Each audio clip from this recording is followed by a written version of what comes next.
Hi everybody, my name is Anne and thank you so much for joining me today. What I hope to do is to prompt a discussion about Swiss Army knives that are on the to be discontinued list that you think people should go and see if they can get one so that they can have it for their collection or for their use because it's either a unique knife, an important knife, or there's something about it that just makes it more worthwhile than average. Because with 39 knives, I think hardly anybody's going to be able to go out and try to find all of those.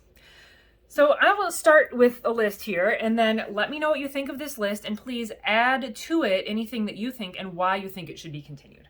This is a very svelte knife. It's the Ambassador. It is the same tool set as on the Classic and almost the Classic SD. It just doesn't have the flathead screwdriver end there. But this knife is so much longer. I think this really increases the utility of it, and it is such a small package still. I feel like this is a very useful knife that probably just needed a little bit better marketing.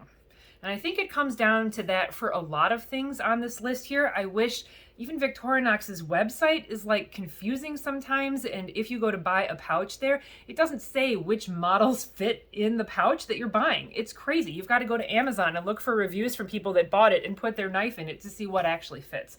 So I think the Ambassador, if we just marketed it a little bit better and separated it from the Executive 81, which is like a centimeter shorter, and the Classic, which is even shorter than that, made it obvious this is a larger knife.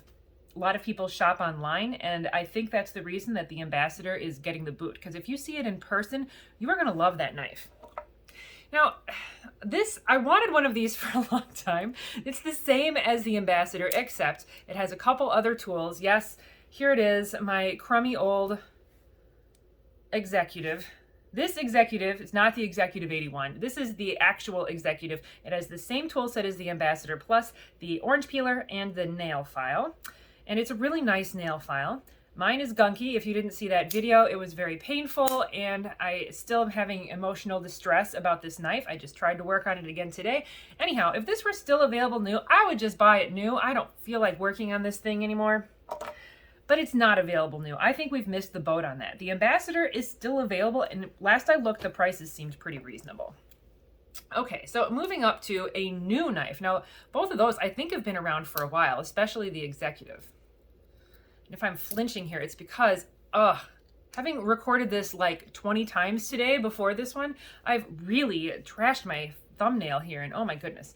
Anyway, this is my friend the Walker. I love the Walker. Again, very thin, the smallest way to get a saw on a Victorinox knife, and honestly, this saw works fantastic. It is very easily pocketable. This, what do we call it, combo tool is fantastic. This saw is amazing. This is a really great and unique knife that has not been around for very long. Again, I kind of feel like it suffers from a lack of marketing, but I also think that maybe people's interests are in the process of changing. I feel like people have moved away from outdoor activities, and I feel that now people are moving into outdoor activities. You can see the popularity of a lot of like survival channels and things like that, and I would think that would increase this knife's popularity. Perhaps calling it the Walker makes it sound, well, either like, you know, a zombie-like creature, or more likely like somebody who is, they're just walking. They're not running, they're not hiking, they're just out for a walk. And I wonder if the name there might have been a problem.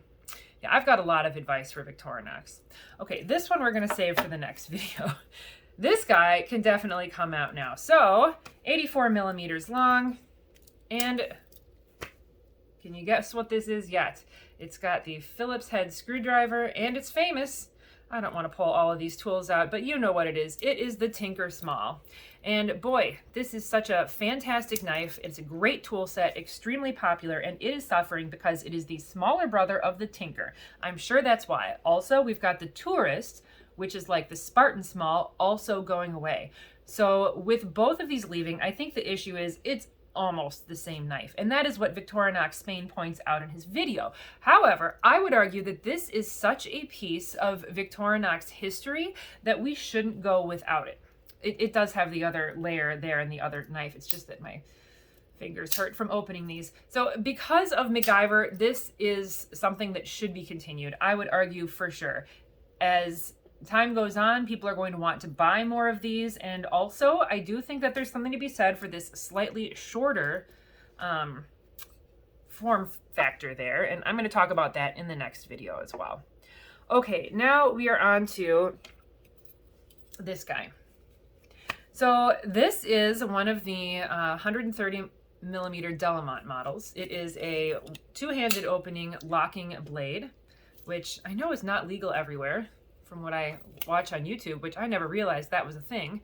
Maybe it's legal to use at your house, because really this is intended to be used at your house. You've got a saw to work in the garden and these awesome shears. Oh my gosh, look at that. And just the elegance. Check that out, the way it folds. I'm going to do that again just so you can see that. So the handle comes all the way down here and it folds up and then it catches there and then it folds up like that. And it feels great. I cannot wait to use these. I haven't used them yet, so I can't argue that we should keep this based on how awesome the function is, but it definitely is a unique knife. And then once you're done gardening for the day, you are ready to enjoy a bottle of wine out in the garden with a guest. And now finally, I have on me over here the Swisschamp XLT. So I guess I got a little panicked and I went and bought it because I have wanted to try this for a while. I didn't want to miss my opportunity. In retrospect, I'm not sure I'm positive I bought it because really, I just think this knife is really overpriced. However, I did see it available for $225, $240 US today. I believe it was on a seller at Amazon. No idea if it is fake or real, but that is considered a good price for this knife, I would say.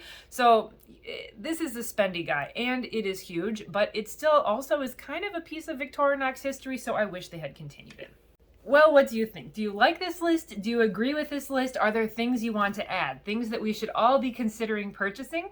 Let us know in the comments section below and hopefully we'll have a good discussion. Thank you.